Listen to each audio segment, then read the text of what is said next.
مولا علی کو جو قتل کیا گیا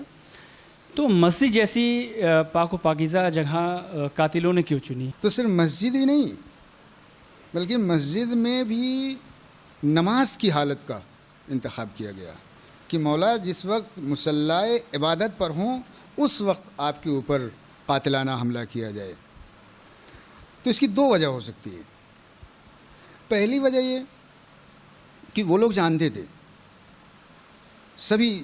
اس بات سے واقف تھے، مولا کی بہادری، مولا کی شجاعت کوئی ڈھکی چھپی چیز نہیں تھی۔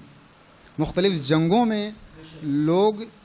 اس بات کا تجربہ کر چکے تھے، دیکھ چکے تھے، اور انہیں یقین تھا کہ براہ راست مولا کے سامنے جا کر فیس ٹو فیس حملہ کر کے مولا کو قتل کرنا نہ کہ ان کے لیے مشکل ہے بلکہ محال تھا ان کے لیے، ناممکن تھا ان کے لیے یہ کام۔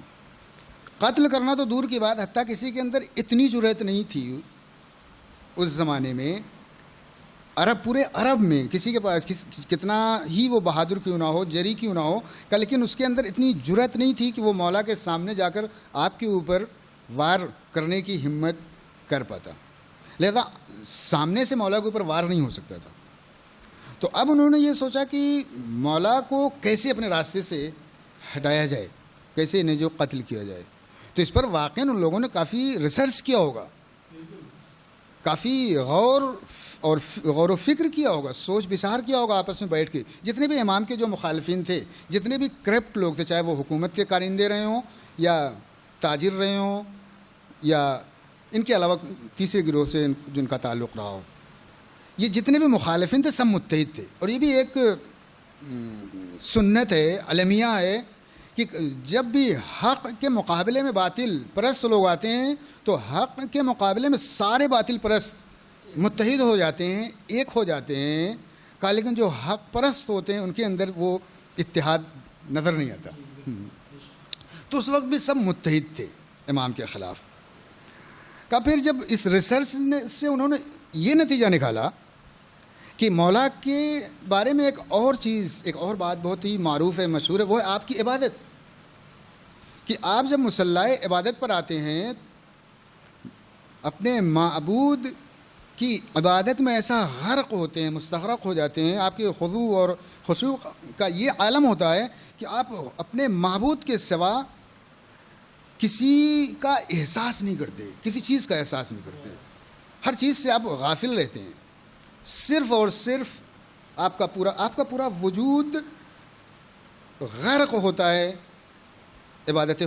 خداوندی میں۔ جی میں وہی عرض کرنا چاہتا تھا کہ اس کے ذیل میں بہت سارے واقعات ہیں، جیسے کسی جنگ میں آپ کے پیر میں پاؤں میں تیر چبھ گیا تھا، جب بھی اسے کوئی نکالنا چاہتا آپ کو بہت تکلیف ہوتی، درد ہوتا، یہاں تک کہ پیغمبر سے لوگوں نے درخواست کی، حضور آپ کوئی راہ حل بتائیے کہ مولا کے قدموں سے تیر کیسے نکالا جائے۔ تو پیغمبر مسکرائے، کہا ایسا ہے کہ جب علی نماز کے لیے کھڑے ہوں تو ان کے پاؤں سے تیر نکال لو۔ اور ایسا ہوا کہ جب مولا کائنات نماز کے لیے مصلی عبادت پر آئے، محراب عبادت میں آئے،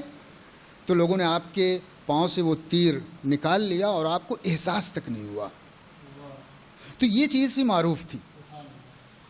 تو اس لیے اب اس سے سمجھ میں آتا ہے کہ انہوں نے مسجد کا انتخاب کیوں کیا، مسجد میں نماز کی حالت کا انتخاب کیوں کیا، سامنے سے حملہ کرنے کے بارے میں کبھی کیوں نہیں سوچا، کہ وہ ان کی بزدلی تھی کہ سامنے سے مولا پر حملہ نہیں کر سکتے۔ مسجد کا کیوں انتخاب کیا، کہا اس لیے تاکہ ہم کامیاب ہو جائیں، ہمارا وار کامیاب ہو جائے، لہٰذا سب نے مل کر ابن ملجم کو تیار کیا، آمادہ کیا، اور اس نے زہر سے بجھی ہوئی تلوار سے ماہ مبارک رمضان کی 19 رمضان کو نماز صبح کے وقت، کہ جس وقت مولا کا سر سجدے میں تھا، یعنی بہترین جگہ مسجد، بہترین عبادت نماز میں بھی بہترین حالت جو ہوتی ہے وہ سجدے کی حالت ہوتی ہے۔ اس سجدے کی حالت میں کہ جب امام نے سجدے سے سر اٹھانا چاہا تو ابن ملجم نے اپنے ناپاک ہاتھوں سے مولا کے فرق مبارک پر زہر سے بجھی ہوئی وہ تلوار چلائی